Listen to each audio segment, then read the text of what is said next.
Welcome to the World Tour of Meditation. Our purpose here is to debunk myths around meditation so that a lot more people can actually access deep inner peace, calm, and joy.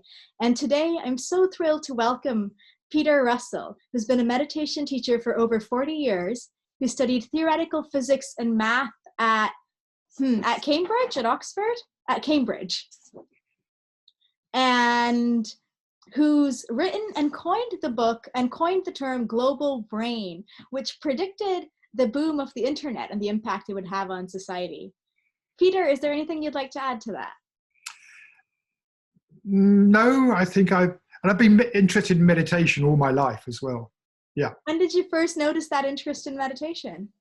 I think when I was a student, when I was at Cambridge, I was always interested in the mind, in the human mind, even as a young child, fascinated by mind and questions about the mind and the brain and things.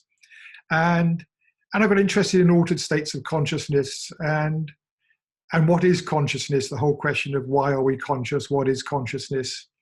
And I thought, at one stage, I thought psychology was going to answer those questions. And I studied experimental psychology for a while, but they weren't interested in consciousness. And then I realized the way you study consciousness isn't putting electrodes on the brain, it's actually diving into your own consciousness. And that's where meditation came in, and spiritual adepts, monks and yogis, they've taken that route to observe your own mind. So that's how I got interested in meditation. I think that's a very interesting point that you raised, that the way to actually study consciousness isn't to do it externally, but to dive into your own. Yes. I'm really curious, though, about the physics connection. What was it that drew you to physics and math? Was there some interest in consciousness there? No, I was good at it. I loved it. It was my best subject at school, and I loved the beauty in mathematics. I think it's just so beautiful when you really get into it deeply. Most people think mathematics is what they do at school, arithmetic. But it's much more than that. It underlies the whole of physics. The whole of physics and it underlies the whole world in a way. Everything, you can understand it. You don't understand what it is, but you can understand how it works through mathematics. So it's beautiful. I loved it, and I was good at it. I won awards in it. And so when I went to Cambridge, I won a scholarship in it at Cambridge. So it was just my natural subject, and I was doing very well in it. And do you have a favorite mathematical theorem or a favorite physics concept that just blew your mind away when you learned it?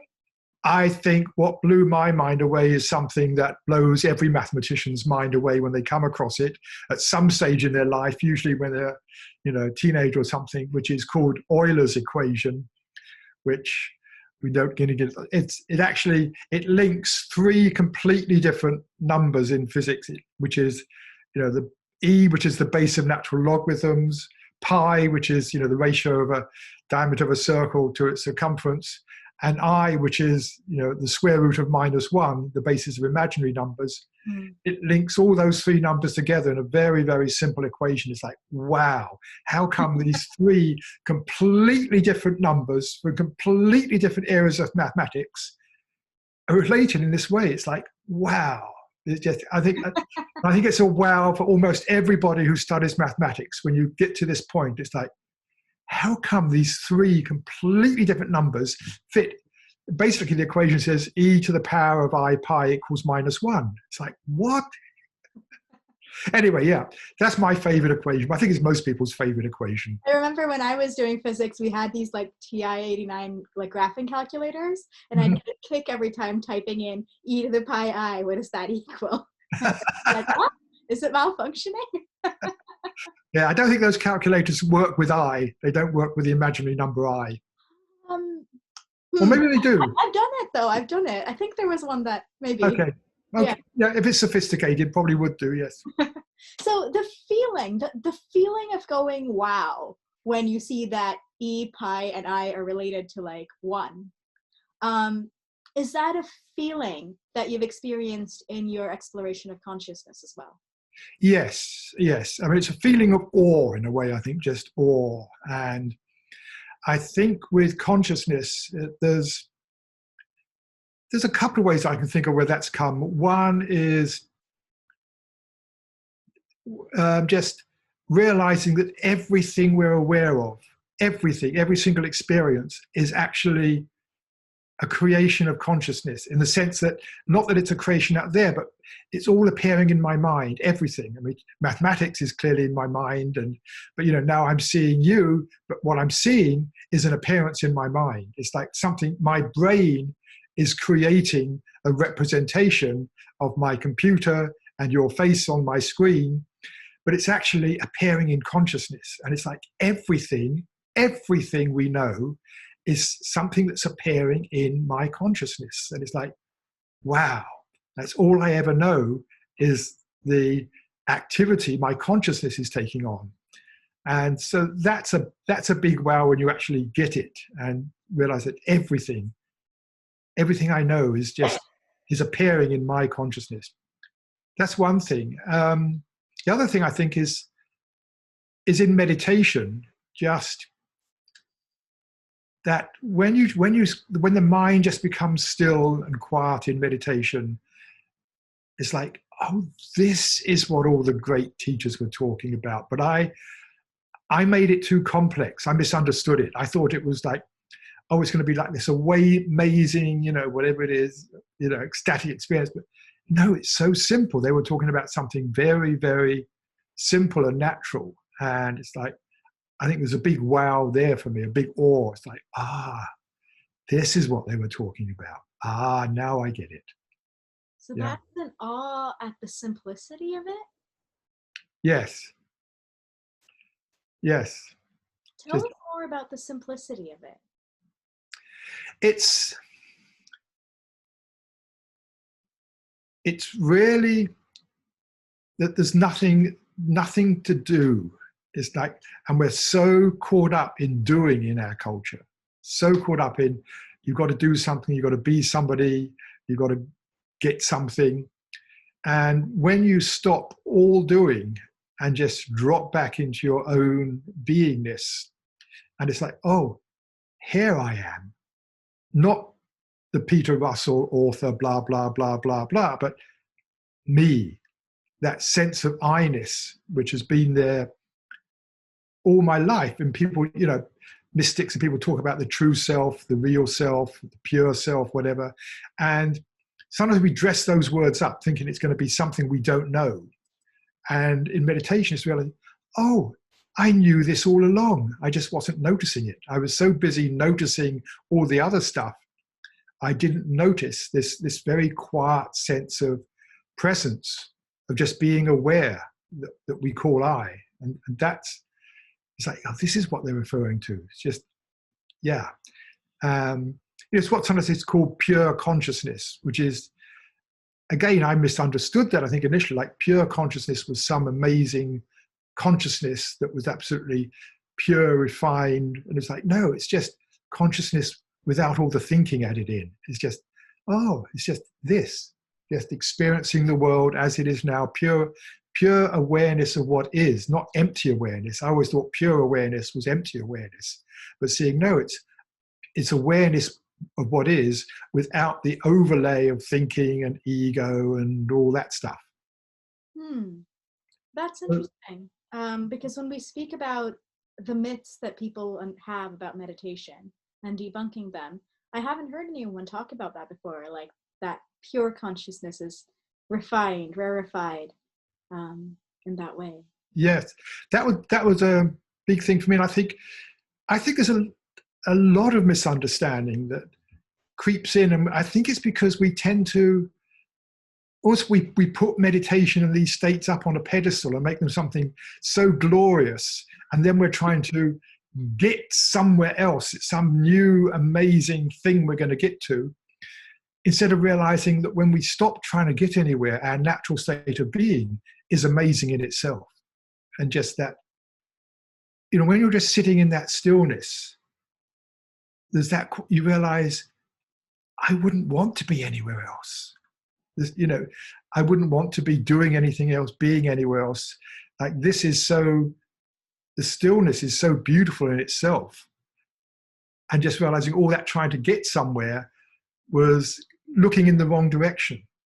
But honestly, Peter, like when you talk about this stillness, and I see the way you light up when you talk about how wonderful it is just being in that, it does kind of sound glorious. And then how do It I is, not put yeah, that on a pedestal? it's glorious, but then our mind, our thinking mind, starts trying to think what it's like. And, so we have all these ideas of glorious. It's like, oh, it's going to be like this. It's going to be like this, instead of it's just the stillness is in itself wonderful. Ah, It's glorious just to be in the stillness. It's like, yeah, without the overlay of the thinking and the imagination and all those other things we bring on top of it. It's right. just it's delicious. I mean, one word I like is delicious. It's just delicious to just sit there in that quality. The thinking mind is quiet, and it's like, why would I want to go anywhere else? Had you ever been through a time in your life when you hadn't experienced what a quiet thinking mind is like?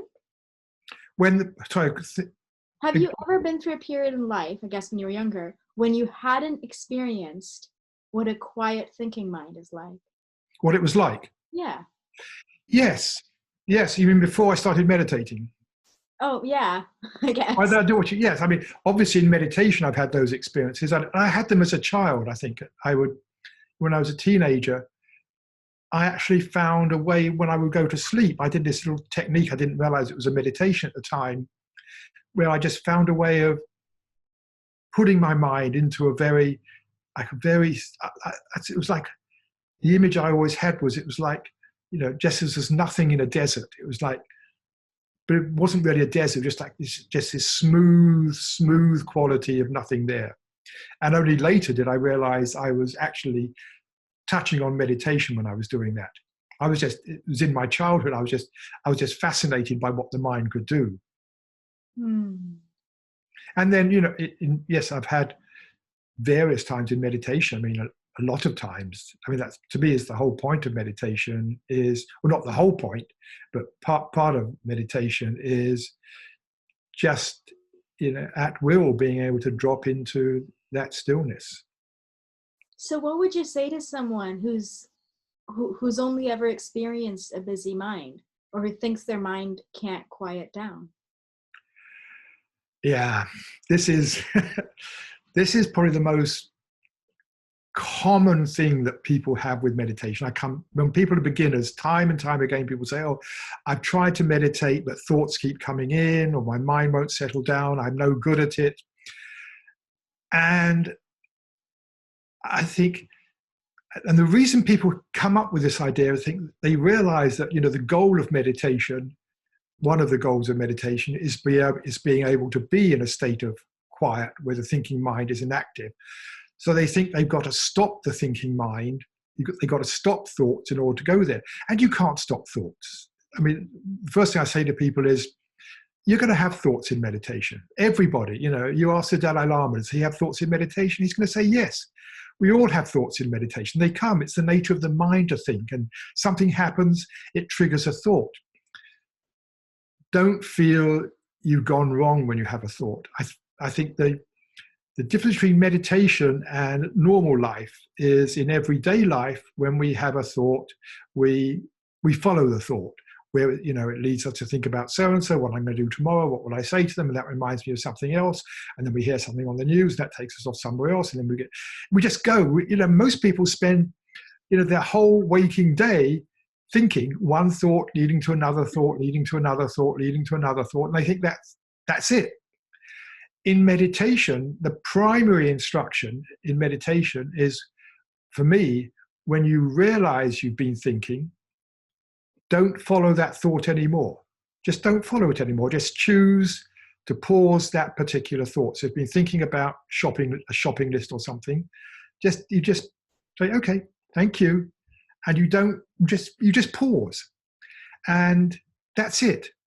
You just choose not to follow the thought anymore. It may come back again later, but the practice for me is just choosing not to follow the thought. And then when you choose not to follow the thought, the present sort of reveals itself again spontaneously, because when we're in a thought, we're nearly always thinking about the past or the future in some way or another. And it takes us, our attention misses the present moment. When you stop following the thought, you're no longer thinking about, your attention is no longer in the past or the future. Mm. And it's like, oh, you notice, oh, here I am, here's my body, oh, here's the pressure of the chair, oh, there's that sound, here's my, here's that tingling in my face, whatever it is, here's my breath. The present reveals itself. And I think that's the other thing I try to emphasize for people who don't try to be present, because it's not about staying present, but just allowing the present, noticing the present. And when you wander off, just not following the thought and coming back and just noticing the present. And if you do that, just repeatedly as a practice, you'll find the mind gradually settles down of its own accord. You don't have to stop the mind, but gradually thinking becomes less, and you gradually begin to enjoy the present more. So it's a process of gradual settling down like that. Mm-hmm. So I think that's important. And I mean, one thing I say to people sometimes, it's like, teaching a puppy to sit. If you're teaching a puppy to sit, you push it down, push its back down, you say, sit. But you don't hold it there. You don't force it to sit. You then let go. And the puppy, a few moments, gets up, wanders off again, and you call it back and you show it, sit. And it gets up and wanders off again, but gradually it gets the idea. And it's the same with the mind. It wanders off on some thought, and you just say, okay, don't follow that thought anymore. Just sit here in the present moment. It wanders off again and come back. Just sit here in the moment. And gradually you get to like the idea of just sitting here in the present moment. And so the thoughts quieten down. I mean, another way I think about it is, if you've got a fire, if you've got a campfire, if you keep on throwing logs on the fire keeps burning. If you don't put any logs on, it gradually dies down. And it's the same with the mind. If you don't give it things to think about, it'll gradually die down of its own accord. In daily life, we keep on finding things to think about. Yeah. And in meditation, we're just choosing not to follow the thought. So we stop feeding the fire. We're stopping feeding the fire of the thinking mind. We're just not feeding it. And so it gradually dies down because you're not giving it fuel to think about. Do you ever find that students are scared of doing that? Yes. Scared of what they'll find? I think people are scared for a couple of reasons. One, they may be scared of what they'll find, or sometimes the opposite. They're scared of they're scared of nothing. Who will I be? If I stop thinking, will I, I may not be anybody. And I know people get very scared of this idea of, they think, oh, I'm going to lose myself. It's not, you're just losing your thoughts about yourself. At what stage does this fear come up when you say, people who think that? Before they start meditation. Okay. I usually, once people get into meditation, they realize there's nothing to be afraid of.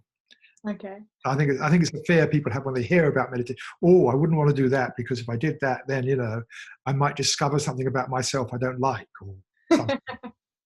Hey, so we've covered a few sort of misconceptions that beginners might have, but that makes me kind of think, what kinds of misconceptions do you come across from practitioners or people who've been doing meditation for a while? I think one common one is people start having expectations about what a meditation is going to be like. And it's like an interesting thing I notice sometimes. If somebody has a really good meditation one day, they think, oh, now I've got it. And you can almost guarantee the next day it won't be the same, because you've got this expectation, and now there's a very slight trying that comes in. You're trying to reach a certain state. Even if you're not aware of it. Yes, even if you're not aware of it. It's a very subtle thing. And it's really not about trying to be in a particular state. In fact, trying, any form of trying actually gets in the way. For the mind to settle down, you want to get rid of any trying whatsoever. But it's very subtle. So expecting to have a meditation or even have a good meditation. I know one thing that happened to me a couple of years back, several years back now, but it was very important for my own experience. I was sitting in the morning having my morning meditation, and it wasn't as deep as normal. And I was thinking, oh, this isn't so good. It's not so deep. I'm not feeling so good. It's a bit boring, not enjoying this so much, and wanting it to be different. So I was already, in the past and the future. I was comparing it. Oh, this is how it was yesterday, and this is how I want it to be now in like 10 seconds time. I wasn't in the present moment, really. I was complaining to myself about the meditation. And then I realized this is just what is happening in the present moment. Is I'm sitting here and my mind is getting upset that the meditation isn't feeling the way I want it to be. That's my present moment. And it's like, and when I saw that and just said, that's how the present moment is for me right now, is my mind is like this. It's just everything dropped out. I mean, that it just dropped away. I just dropped back into stillness, and I realized it was the wanting it to be different, like almost wanting my mind to be quiet, that was actually stopping it being quiet. Have you ever seen it for people that they focus on the present moment, or they notice what's happening in the present moment, but then that focus on the present, does that ever just generate more of the present rather than the dropping? How do you mean more of the present? I guess what I'm thinking of is like all that law of attraction type of stuff that people talk about, that what you focus on grows. And so in the sense of like, if I notice, so say in my present moment, I notice, man, I don't feel like I'm 100% present. I'm kind of present, but I want to be more present, but I'm not fully there. That's kind of my present moment right this second. And so as I accept that, have you ever noticed, either for yourself or in students, like as you accept that, even though that's not really where you want to be, you notice that your present is this disconnection, right, between, I guess, yourself in the moment. Yeah. And does that automatically always get you to settle, or does that sometimes just continue that like, do you ever just end up in a status quo, I guess is Yes.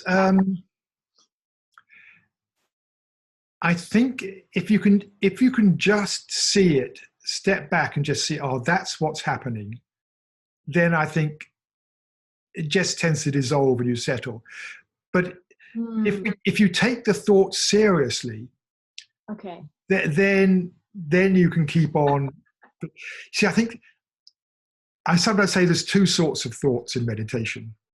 There's thoughts about shopping lists, what I did yesterday, what's going to happen to blah, blah, blah. All those thoughts, we recognize those as thoughts because they're taking us off onto some story. And then we have thoughts about meditation itself. Like, how am I doing? How long's it been? This isn't as good as yesterday, or this is wonderful, or I'm really getting it. I'm loving this. And those thoughts we take more seriously. It's like, and just think, hang on, it's just another thought. Don't follow it. Recognize it's just another thought that's occupying your attention, and the same basic rule applies. Don't just choose not to follow that thought. And then here is the present moment. You don't have to do anything to be present. Or any doing we do is taking us away from the present. The doing always takes us away from the present. So it's like when you notice you're caught in some thought, when you pause it, then here is the present moment. I really love that articulation that you made of thoughts that we take seriously and thoughts that we... Yes. I call them the insidious thoughts in meditation, the ones about meditation itself. They fool us.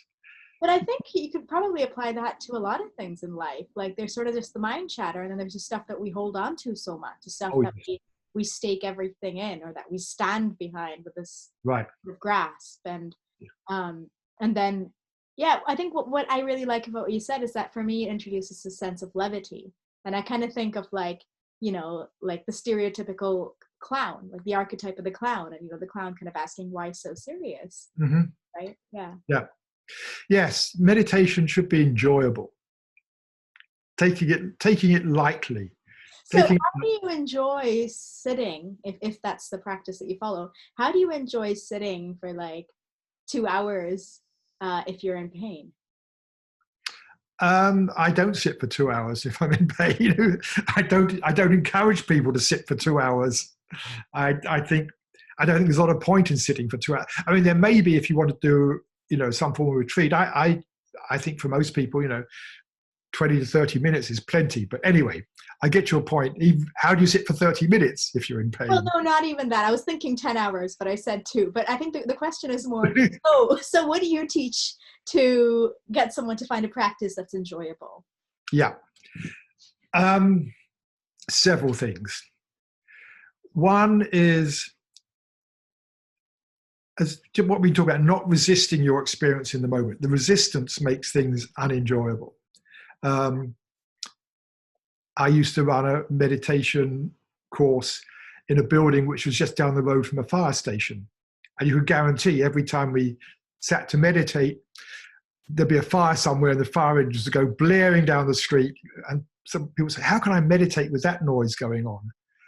And I said, well, you just notice, you know, next time you meditate, is it the noise that's disturbing, or is it your thought that you cannot meditate with that noise going on? And people realize it's the thought that's the problem. It's just a noise. It's just a loud noise. But the mind says, oh, it should be quiet. If the room isn't quiet, I can't meditate. It's just a thought we have. It's just an idea. And when we start, it leads us to resist what's happening. And so, you know, just it comes back to accepting things as they are is one thing.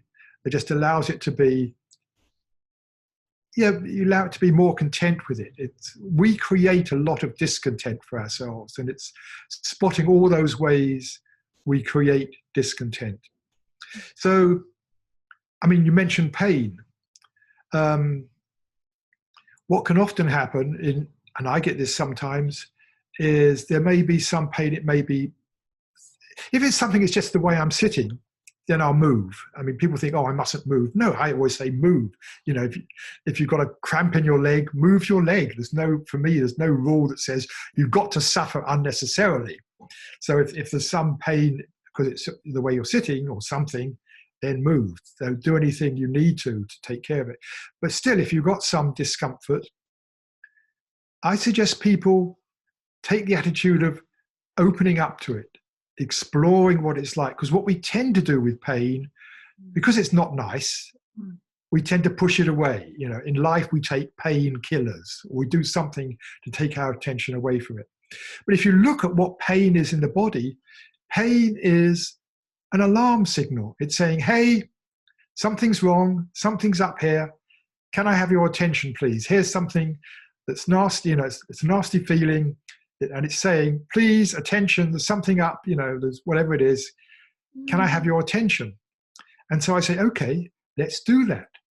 Whatever the discomfort is, give it your attention, which means, you know, opening up. What's it like? You know, if it's a pain in your shoulder, say, just like, oh, what's it like? Oh, I see there's a bit of sharpness here and there's a bit of something over here. Oh, I see it spreading down my arm a little bit. Oh, that's interesting. So to sort of be interested and curious as to what is there, rather than resisting it or trying to get rid of it, take the attitude of, yeah, being interested, almost like, can I make friends with it? It may be too strong a word, but that attitude of like, hello, who are you? What do you like? And sometimes you'll find doing that, I mean, not sometimes, very often I find doing that, it tends to soften and dissolve, and then I find 5 minutes later, oh, where's that pain gone? So to me, it's about doing the opposite. It's opening up to it, letting the experience in, and then just allowing it to be there. So Don't fight it. That's the thing. It's the opposite to fighting it. And I guess the same is true for habitual thoughts or emotional pains as well. Yes, the same thing. Notice them. Notice they're there. As I say, with thoughts, don't follow them necessarily. But if it's an emotional pain, you'll find there's two parts of an emotional pain. There's a thought. What is something you're upset, or something you're, whether it's grieving, some sadness, or some anger, or something.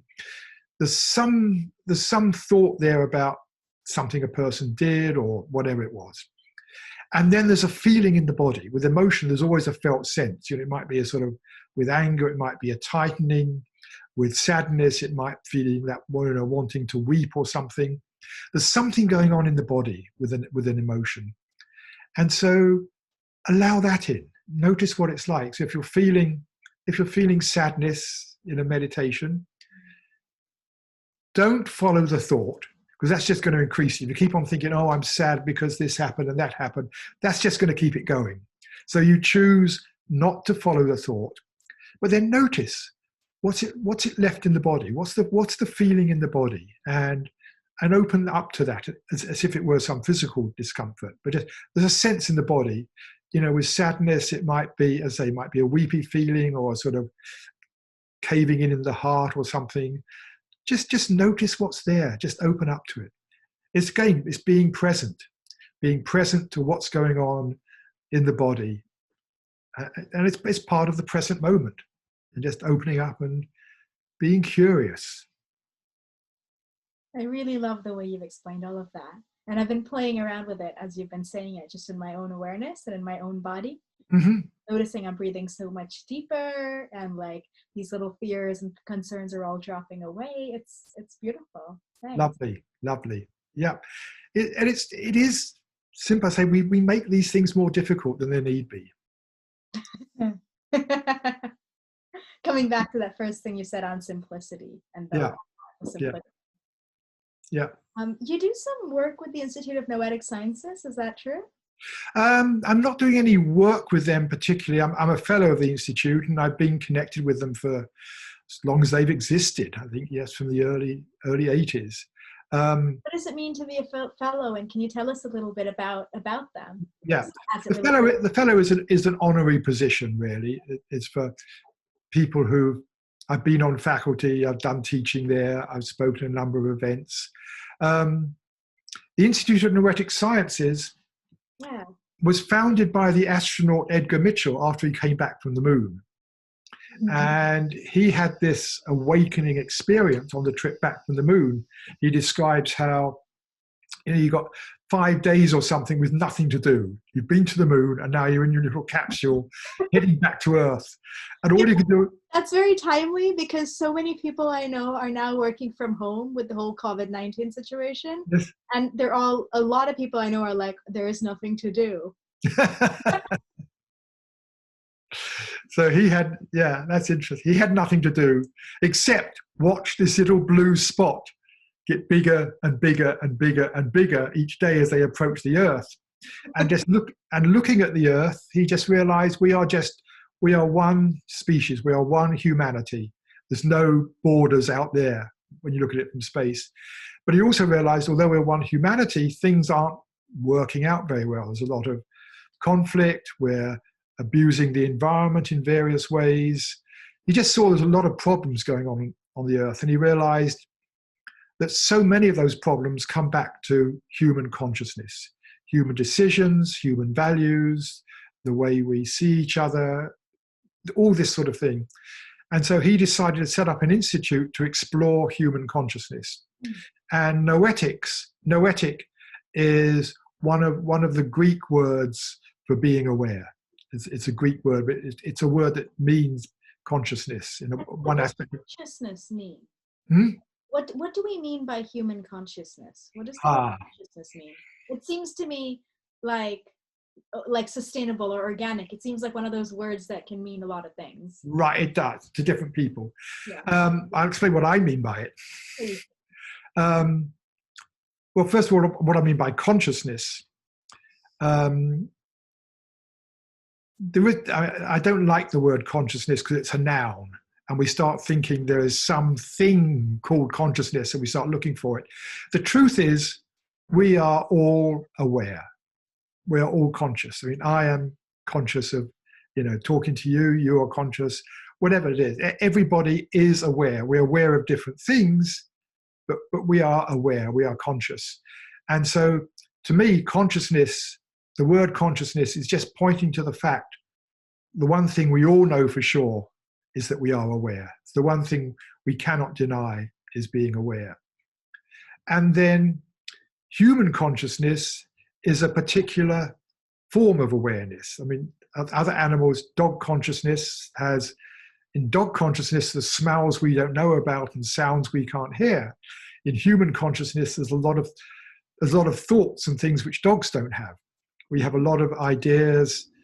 Dogs don't do algebra, but so in human consciousness, there's a whole different view. There's a whole view of the world. There's meaning. There's the ability to look into the future, to draw upon the past, to understand the world we're in. So it's how consciousness has taken form in the human being. That's what I mean by human consciousness. Mm-hmm. And exploring what is consciousness, that's where meditation comes in for me. It's like, okay, what does it mean just to be conscious without all the thoughts about it and all the ideas and everything? Is coming back to just being aware of things, as I said, without all the other things added on. Lovely. I noticed that you do some work with the environment and nature and things like that. A little. I love being in nature. I love being in nature. Woods and things particularly. I lived in a forest for a long time. I love nature. And where was this forest? Hmm? Where was this forest? It was in England, in a cottage in England, in Norfolk in England. Lovely. Yeah. And I used to, I'm not doing it so much now, but I did quite a bit of work in the past with corporations, helping them with their environmental strategy, their policy, what they were doing in the early days of the green movement, when companies were beginning to realize they had a responsibility for the environment. So I was running programs for them, helping them really think about what they could do in that area. And where do you see that fitting into human consciousness? For example, when you were living in the woods or when you spend time in nature? It's another way of settling the mind. I think it's a way of, we're stepping out of the social world so much. There's less to think about. I mean, we can start looking at a tree and thinking about a tree and how does a tree work, etc. Or we can just like sit there, just like, isn't that beautiful? So it allows the mind to begin to settle down, I think, being in nature. If you're if you're sitting in a city, there's going to be a city street, there's all these things that distract your attention continually. Information, advertisements you see, conversations you hear, building. It's like all this human stuff that's going to distract the attention. I think being in nature, it just allows the mind to begin to be quieter. I think that's why a lot of people like being in nature. They can begin to feel themselves more. Lovely, thank you. Is there anything that I haven't asked you that you'd like to speak to? Probably, let's think. One thing about meditation that is important for the sort of meditation that I do and teach people, it's about letting the attention itself relax, about letting the attention become softer, which is different from a lot of approaches to meditation, which is about concentration. Mm-hmm. There's a lot of approaches, you've got to hold the attention somewhere. You've got to focus on the mantra or focus on the breath or focus on some image. And that, that certainly has value. There's techniques, I'm not saying that doesn't have value at all. But what I find really is the most effective for me is not trying to hold the attention anywhere, but just wherever the attention might be in any moment, wherever the attention might be, just having the attitude, could my attention be more relaxed? could my actual attention be softer? So that we're bringing a softness to our attention. So How do it's, you teach people to do that? how do you teach people? Yeah. How do Um, you do that? I think just by some simple questions. I get, sometimes just pose in a meditation, just say to someone, could your attitude be even more, whatever you're experiencing right now, could you be more relaxed about it? Could your attention be softer? Or, is there an easier way of being with this experience, whatever it is? And they're just pointers. And very often people say, oh yes, I realize I was focusing too much. So that's why, for me, it's about taking out any effort or trying in meditation is important. That's why I call my program How to Meditate Without Even Trying. It's the trying that gets in the way. So it's spotting where effort can creep in and letting it relax. Hmm. That's really important. And again, you talked earlier about enjoyment. When you let the attention become softer and more relaxed, it becomes more enjoyable. You enjoy it more. Well, if you're really struggling and concentrating and, trying to count every breath and not miss a moment, it's a drug. I've done that. I know what it's like. It's not enjoyable. It's like you start beating yourself up. Oh God, I only got to 8. I'm going to do better. Trying. I'm going to do better next time. I'm going to do better. I'm not very good. If you just let the attention relax, and that's what I mean for me by letting the mind relax, is letting the attention relax. And it's like, yes. Can you say more about your program? How do you meditate without even trying? That's of course, it's an online program that's people just join on the web. It's actually, there's 5 basic lessons and a few additional ones that come along now, where I take people through some basic things of meditation. The first is just about letting go of any effort, any trying, and just that thing of just what we're talking about, just being in the present moment, and then not following the thought. That basic thing of the practice of not following the thought. I look at what we were talking about earlier about the thing about insidious thoughts, the thoughts about meditation, really spotting those. In fact, there's one lesson which touches on what we're talking about just now, which is, is there an easier way? Could I be more relaxed? Could my attention be more relaxed in this? Another lesson is just focusing more, just how's it just to allow everything to just be as it is, just that relaxing, just allowing everything to be as it is. Yeah. Cool. What inspired you to put it together? What inspires anything? I just got inspired. It just came to me to do it. Like, what inspired you to do this? I think the same thing. You just got inspired. You thought, this feels a good idea. I'd like to do this. And one day I just thought, I've been teaching meditation for a number of years. I just thought, why not, put it online? Thinking, everybody's doing online. I thought, let's put this online. And so I just started thinking about it. And I started thinking, what would I say? What would the meditations be? And I just gradually developed it and recorded the lessons and put it all online, and people started coming. Cool. Yeah. Cool. And can you tell us a little bit about the meditation you're offering? Yes, I call it essential meditation. And I should point out, not essential in the meditation you have to do, but I use essential in the way of, this is essential, not that hard way, but this is the essence. To me, this is the essence of meditation. And so it's very basic, but I think it takes you quite deep, but just that very basic thing of how do we step out of our thoughts, not follow the thoughts, come back to the present, and just taking people through that process. It's about a 20-minute meditation. So they can just download that and then take it away and practice it as much as they like. And the idea, I think, with any audio like this is not that you have to listen to it every time. Sometimes with guided meditations, people they want to listen to the meditation each time, because the meditation is the guidance is what's doing it. My goal is that, after you listen to it a few times, you've got it. You don't need the tape. You can sit on, you've got the, I'm teaching people the practice. It's like if you were, learning to ski, you don't want someone telling you to bend your knees all the time, but you practice it and you get the idea of flexing your knees and you know how to do it. So it's the same with meditation. I'm just showing people how to do it so that, after a few sessions, you shouldn't need a tape anymore, but then you can always come back and listen to the recording again later as a reminder.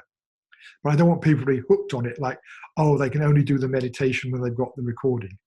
It's a starter. It's a starter to get you into the idea of just not putting any effort into it, allowing the mind to relax and just sinking slowly and gently into a quieter state of mind. That's very beautiful.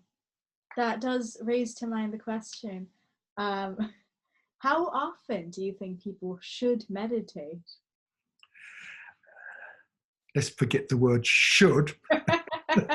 That's such a loaded question. No shoulds. How often, when people ask me that question, I say, some people like to meditate once a day. Some people like to meditate twice a day. I think once a day is important, because that way it becomes a regular habit that you don't think, oh, today I'm going to meditate. It becomes more like cleaning your teeth or something you do every day. Some people like to do it when they get up first thing in the morning or after they've had a cup of tea or something. Other people like to do it, when they come home from work, that sort of transition from the working day into the evening, where it can be very, very refreshing. It's like having, a weekend's rest between the day and the evening. Some people like to do both, morning and evening. In terms of time, I generally say around 20 minutes. You need at least 15 minutes to really settle down. So I usually say 20 minutes, but not more than 30 minutes, because you're not meditating to stay there. It's just like you're coming back, settling in, tasting it, having that refreshment, and then going back out into the world. And what I also say to people is, if some days you don't have whatever your time is, say it's 20 minutes, and some days you're getting up and it's so busy, you haven't got time for 20 minutes. Have you got time for 5? Have you got time for 1? And so we've always got time for 1 minute. So if you've got a busy day where you think, I haven't got time to meditate, change that to, I've only got time for a short meditation, and just sit down for 1 minute. 2 reasons. One, it keeps the regular practice. It's not something I do some days when I have the time to do it. It's like, I do this every day, but today I've only got 1 minute. And just sitting down for 1 minute and just relaxing will have value. And so I just say, don't say I haven't got time today, but 20 minutes is your time. You've only got time for 5 or 10. Do that. Don't feel bad or whatever. So you just keep up that thing that starts becoming a regular part of your life. And then you just naturally begin to appreciate it and value it and want to do it more. That sounds delicious. It is. Yeah.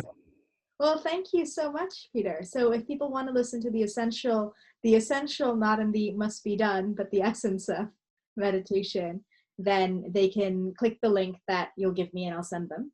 Yeah. And get it there. And fantastic. And they can stay in touch with you at your website. Yep. Russell.com. Yeah. peterrussell.com. 2 L's on Russell, because otherwise it goes to somebody else. It's RUSSELL, but peterrussell.com. Yeah. Fantastic. Well, thank you so much for your time and agreeing to do this. Lovely. Really enjoyed talking to you. Lovely. Okay.